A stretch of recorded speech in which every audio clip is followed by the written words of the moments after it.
Well, all right, guys, I just got done remodeling my shop, changing things around, making things more efficient, and I thought it was time for a full shop tour. So let's get started.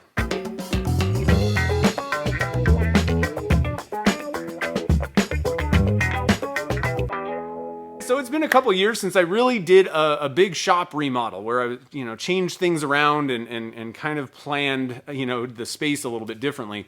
And to be honest, I haven't really needed to. It's been, like I said, I think my last shop tour is probably when I did the last, remodel. That was in 2017. So, it's 3 years later. And to be honest, everything's been working great, except for a few things that have been bugging me over the years. And they basically boil down to three categories. And they're not massive things that just, stop me from working or anything like that. It was just things that needed to change or I needed to improve. The first category is I needed more storage. I needed drawers and I needed, cabinets and things where I could actually put things away. Things were just kind of sitting out. I had a lot of open shelves and it just didn't work that well. I needed somewhere to put stuff. So storage was number one. Number two, dust management. And this actually kind of goes with storage. They're kind of intermingled. What I was finding was I didn't really have any dust collection at the lathe. I would turn a big fan on and just blow it across the shop. Now the idea was it was supposed to blow it in one area, but what I was finding was when I was turning large projects like spheres and just big things on the lathe, my entire shop would be covered in dust. So because things were sitting out, it also made it really difficult to clean up. I had to clean like every single little thing that was sitting out. So I needed to get things put away, but I also need to collect dust at the lathe. So that's one objective that I had. And then the third thing was I just wasn't happy with the lighting and being able to get cameras in at the casting area. I was kind of up against the wall. I didn't really have very good lighting. Definitely had no lighting above me. My lights were, feet away from me that were, above me. So I needed to brighten it up and change it around just a little bit so that I could get cameras in a little bit better. So that was my objective, and it ended up taking me a lot of time, a lot of planning, and a lot of finagling to kind of get things the way that I wanted it. But at this point, I've got my storage, I actually have gained space. I've put more things in here, and somehow I have more space to work with. And then, the dust management, I don't know for sure yet, but I think that I've solved that. So in this video, what I want to do is just kind of walk you through and show you, what have I done to kind of tackle some of these problems. I'll kind of show you my solutions. I'm not going to go and show you every single tool and explain everything. My shop is kind of set up in sections, I'd say, or, areas where I have machining behind me here. I got my turning area. I have the casting area down at the far wall. And then in the middle, it's like a general purpose area. And so I'll just kind of go through and show you some things that, how I've got it set up and then explain, how does this setup solve my problems that I have. So let's walk around and I'll kind of show you what I got going on. All right, guys, so starting off at the machining area, I've got all my machines kind of scrunched into the corner of my shop here. And it took me quite a while, moving everything around to try and get the best setup where I can fit everything and they all, hooked up to my dust collection. So I added this dust collection line. It's a 4-inch PVC pipe, runs along this wall. And then I've also got one that's running down along the floor. And those two connect to my dust collector, which I've moved outside of the shop. You can kind of see it through this little plastic wall. My dust collector's out there and it serves that kind of U-shaped line and covers all of the main, dust making tools. So my big bandsaw, my table saw, that I use that the most when I'm, cutting blanks and doing that kind of stuff. So the table saw is used the most. I use my drum sander a little bit. And then the other tools that are in the far corner, my miter saw, my 14-inch bandsaw, this sander, those things I can't even hook up dust collection. So they're just all the way in the far corner where, I don't really care if dust gets on them, basically. And then one other thing I wanted to mention, I also have added one more tool to my shop. And I'm very excited about this thing. It's a 4x36 and a 12-inch disc sander by Jet. And I love this machine. It works really good. It works great for sanding off, stabilized wood, cleaning off the cactus juice on the outside, or, blanks, flattening them and all that kind of stuff. So that was a good addition, kind of expensive, but I've found that I'm using it quite a bit. Now, back in the corner behind the machine area, I have my Festool table, which I finally freed. It was holding my, it was basically just a table to hold my mini lathe, and which I buff on, and I really couldn't even use it for anything the way that I had it. And also the vacuum was also kind of stuck in an area where I couldn't pull it out if I needed it. And so now I've gotten this set up where I can use all the tools that I need on the table, and I'm hopefully going to keep it kind of clear and clutter free, so it's ready to go when I want. And then right next to it is my spray booth, which I use to spray turnings and, you know, random stuff. But my idea was keep these things, you know, right next to each other so that I can kind of sand in between coats or sand things and then, you know, spray finish them. It'll just be kind of a nice, you know, finishing, sanding and all that kind of thing area.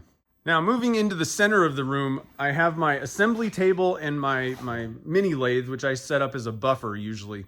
And the buffing machine, or the lathe, is set up on a mobile base, which is nice because I can move it and use it wherever I want. So right now I have it parked very close to my table saw, and I actually use this to buff blanks a lot of times after I finish cutting them. So it's set up for the most part for where I need it most.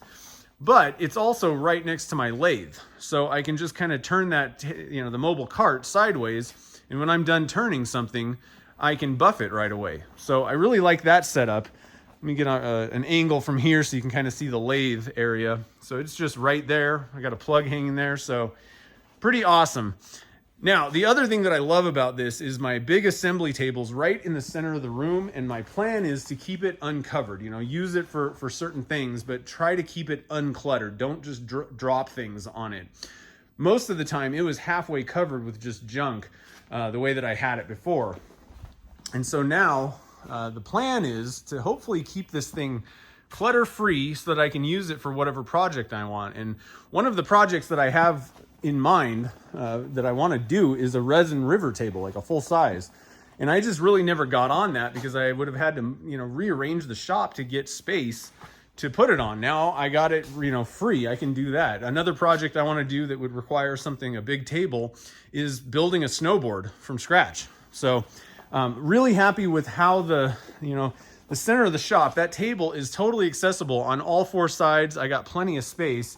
And even over here, I have kind of, if I need to use the floor for anything, I got a big open empty space. All right, guys, so we're over at the turning area, and I've changed it around a little bit from what it used to be. Now, it's kind of in the same location, but my lathe used to be 90 degrees from where it is now, like kind of sitting right here. And I had a long bench that kind of wrapped around in an L. Problem was, I didn't really have a lot of storage. I had kind of a cabinet underneath it with, you know, like 5-inch drawers, a few of them. And it worked okay, but they weren't very deep, and there was just some issues. It didn't really hold everything that I needed. So what I've done is replaced the storage and that bench with just a big, roll-away tool cabinet. And it's funny because I used to walk into Home Depot wondering who's going to spend $1,000 on a toolbox. I couldn't really understand what was going on with it. And what I realized, I looked at a lot of different options for storage, for drawers in the shop. And the problem is, you know, you can get, you know, let's say like kitchen cabinets, like normal base cabinets at Home Depot. Well, they're really expensive, they're unfinished, and you're going to have to put a countertop on top of it, which costs more money or, you know, time doing it. There's also the garage cabinets, and those are, I was seriously considering those, but they're pretty expensive, and the storage you get are, again, pretty big drawers, and you'd have to buy a ton of these things to get the same amount of storage that you get in one of these toolboxes. And so you guys are probably like, the obvious solution is a toolbox is meant to put tools away, and that's what I need to put in there. So you might kind of say, no duh, idiot, but it didn't really dawn on me until I really started, you know, looking at the options that you have. These things are, even though they're kind of expensive, they're still a lot cheaper than going with those, you know, like pre-made things. Now, of course, the last option is building your own, but the problem is I really don't have time to design, build, and install, a homemade kind of DIY, you know, storage system. I would have had to do a lot of them. And the other problem that I ran into is I still don't know that it would have been necessarily that much cheaper to build my own. When you start adding up the cost of all the drawer slides that you would need, because I would want to make it with, you know, thin drawers that are made for tools, not, you know, big drawers that aren't very useful. So in the end, I really kind of thought between the time and the amount of money that it's going to cost anyway, this is a much better solution. And these new toolboxes come with like a work surface on top. This thing had a pegboard. This came as is.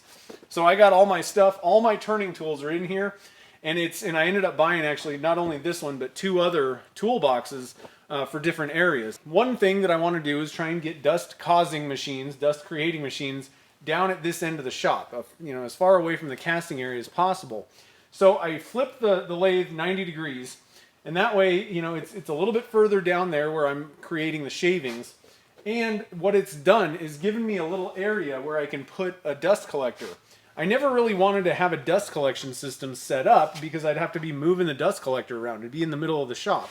Now I can just leave that thing parked there, and it's set up, and I got a cone, and I'm hoping that this new setup will kind of alleviate. It may not solve the entire problem of, you know, we're making dust. We're woodworkers, wood turners. You know, there's going to be dust. We're making messes all over the shop, but I'm hoping that the dust collection will solve most of my problem, at least collect most of that fine dust so I'm not covering the entire shop in a layer of fine dust. Shavings, I don't have a problem with. They just drop to the floor and I vacuum them. But, you know, the fine dust, hopefully this will work. And I also have, another shroud, another hood that I think will probably work better for larger turnings. This works pretty good for pens and smaller things like bottle stoppers. So got a couple options. I'm going to be testing that out a little bit, and once I've given it a good run, if it really works out, I'm going to I'll do a video and kind of show, you know, it in action. Now, the other thing that you might notice is there's also a drill press in my turning area. And this made a lot more sense. I drill on both machines, and so I wanted to put my drill press in the same area, and I have all my drill bits and attachments and things you know, stored in this toolbox as well so that I can grab them for either machine. And last but not least, we come to the casting area, which I changed around a little bit. Mainly, I just needed to get my workspace kind of out a little bit further into the middle of the shop. Previously, I was working right up against this wall, and the problem was I was kind of in the dark. So I'm panning up. The lights that I had originally before were just the first 4-footers, and I've added on an extra 4-footer. 3 of those. So now there's plenty of light over here, but I wanted to move where I actually do my work out kind of in the middle so that I could get cameras in and get better angles on everything. In addition, I also added some storage. I added another toolbox, and so now I have all of my supplies pretty much right at hand. So, you know, all my pearls are right there. You know, you got glitters, all that kind of stuff, molds. So plus underneath, I've got, you know, storage on these little mobile carts that I had before. So I've got pretty much all of the things that I need right at hand now. My oven's right there. The other thing, I added a cabinet back behind me, and that's got all of my cups and all the kind of just general supplies that I, you know, use on a daily basis. So gloves, cups, paper towels, all that kind of stuff. Plus I have some casting materials and things, so storage down below. But it's really made this space a lot better. Well, all right, guys, so I hope you enjoyed checking out the shop tour. I didn't go into extreme detail about every little thing. I just kind of wanted to show you the main problems that I was having and the changes that I've made, and that way you could kind of see how I had things set up. Now, if you want a little bit more detail about, you know, different things that I have in my shop, not much has changed except for the things that I pointed out. So my 2017 shop tour is the previous iteration. That's how I had things set up. So you can kind of see the differences, you know, what have I really changed? And there's a little bit more detail about specific things. And I have even, you know, more shop tours if you want to kind of see the evolution of my shop. There's a playlist. So I'll have links on the screen here and down in the show notes if you want to check out the previous shop tour versions. Now, again, be looking for the casting area video, and it's going to be kind of tips and tricks on setting up, you know, what are some things to think about when you're setting up a casting area. So be looking for that video coming down the pipe soon.